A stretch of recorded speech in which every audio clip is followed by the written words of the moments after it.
Hey everyone, this is John with the Little Blue Skiff. I'm at the boat ramp on State Road 50 where State Road 50 crosses over the St. Johns River. I'm just panning around to show you what the St. Johns River looks like here. It's very, very flooded, but the good news is the boat ramp is open and I'll be launching here probably next video.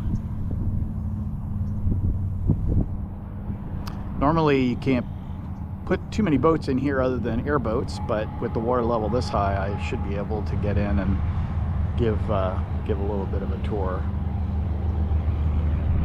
Stay tuned.